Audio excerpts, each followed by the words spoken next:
Hello guys, welcome to new blog. आज के blog में लक्ष्मण रावत आई हो मस्त होंगे, हम भी एकदम मस्त हैं। और आज सभी लोगों का स्वागत करता हूं मेरी यूट्यूब चैनल लक्ष्मण रावत पहाड़ी ब्लॉग पे। और आज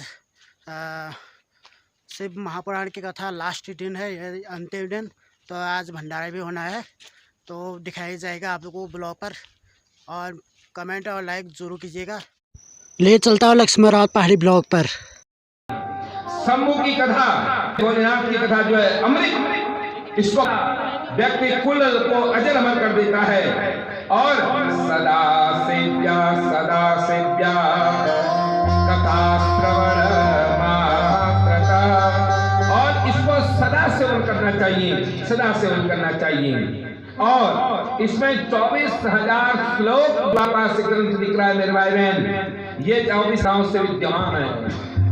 पहले 12 संहिताएं थी इसमें, ये बहुत बड़ा हो गया। द्वापर त्रेता जाकर के सतयुग तक, उसके बाद जाकर के सत्यवती के पुत्र व्यास महाराज जी ने बद्रिकाश्रम में इसको 7 संहिताओं में बांट दिया था। बहुत बड़ा हो गया। इसकी पहले विद्वेश्वर संहिता, दूसरी रुद्र संहिता, और तीसरी शतरुद्र संहिता, और चौथी कौटरुद्र संहिता, और 5वीं उमा संहिता, और 6ठी कैलाश संहिता, और 7वीं वार संहिता। यह इस प्रकार 7 संहिताएं हैं। ये 7 संहिताओं के अंतर्गत जो 7 ज्ञान दिन तक कथा सुनता है, भगवान के धाम को प्राप्त हो जाता है मेरे भाई बहन, भगवान के धाम को प्राप्त हो जाता है।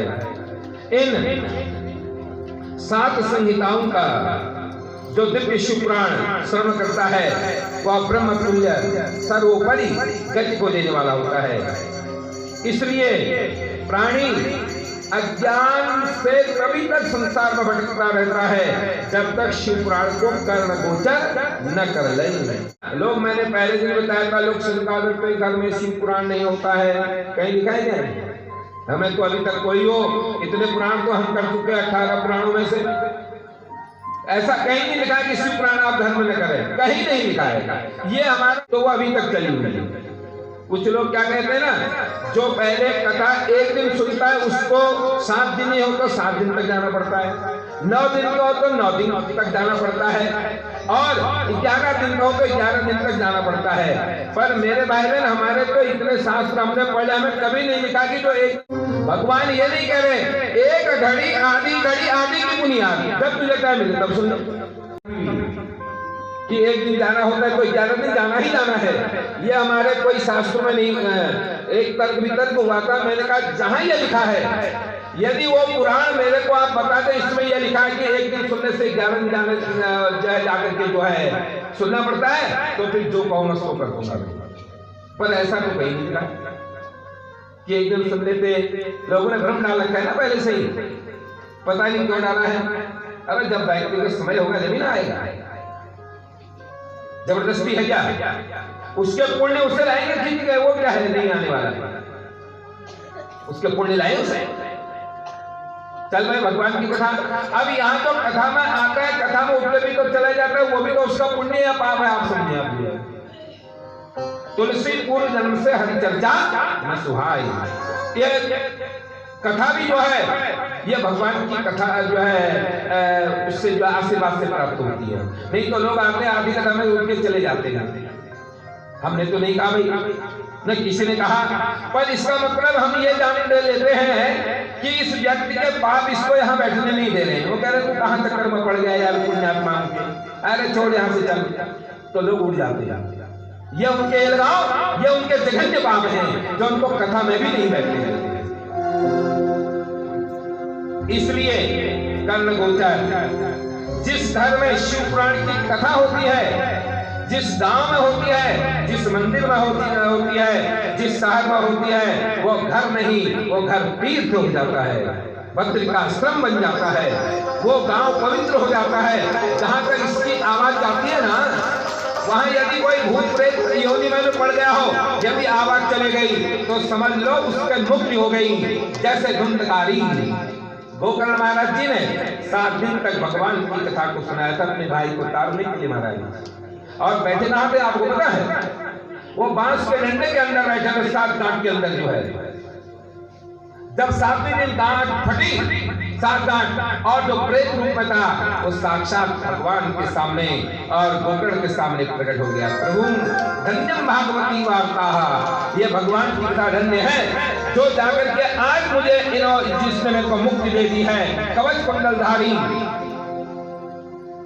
जो प्रेत था उसको मुक्ति दे दी मेरे भगवान ने, और मेरी इस भगवत की कथा से जो है। यदि परम गति की इच्छा चाहते हो तो भक्त से नित्य शिव पुराण की कथा श्रवण करनी चाहिए, नहीं तो ओ पापी मन कर ले भजन, ओ पापी मन कर ले भजन, बाद में प्यार पछताएगा, पिंजरे से पंछी निकल जाएगा, पिंजरे से पंछी निकल जाएगा।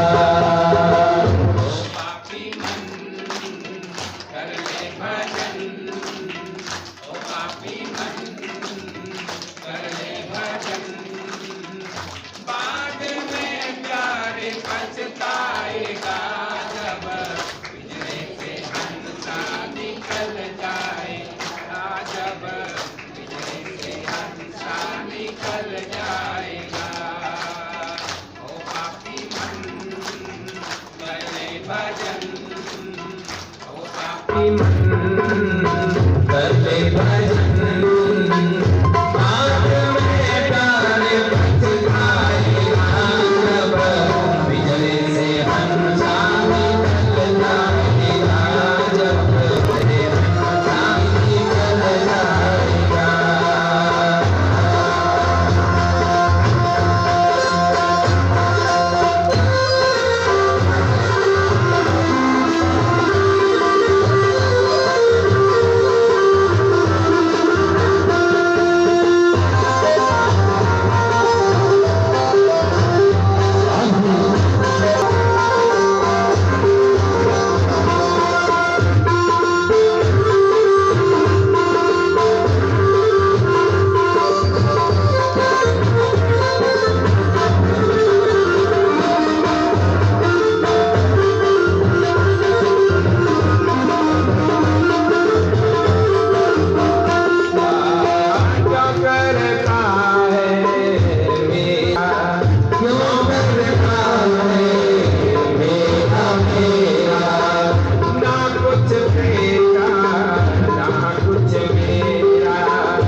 आया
गुण गाने को, अपने दिल को प्यारे को भक्ति में लगाएगा, अपने प्यारे दिल को भक्ति में लगाएगा, बाग में प्यार बरसाएगा, पिंजरे से हंसा निकल जाएगा, जब पिंजरे से हंसा निकल जाएगा। ओ पापी कर ले भजन, ओ पापी कर ले भजन, बाग में निकल जाएगा।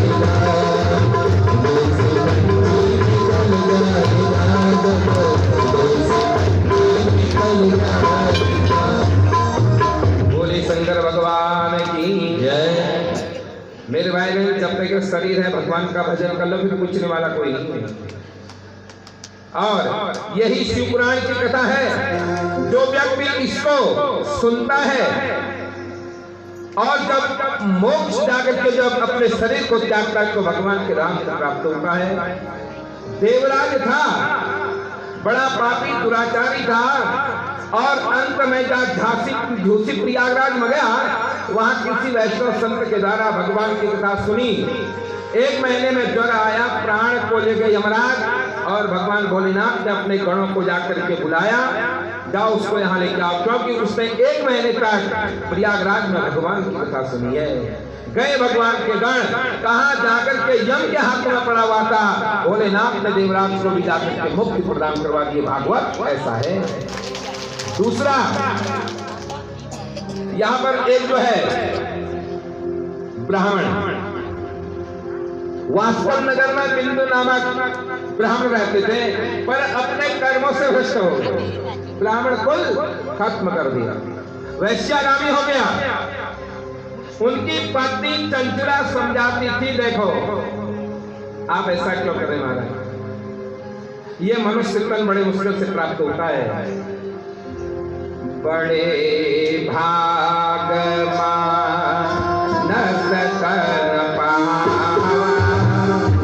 बड़े भाग मानस कर पावा, सुर दुर्लभ सद ग्रंथ निभावा, सुर दुर्लभ सद ग्रंथ निभावा, साधन धाम है मोक्ष कर द्वारा, साधन धाम है मोक्ष कर द्वारा, पाई जेरी पद लोक समारा, पाई जेरी पद लोक समारा।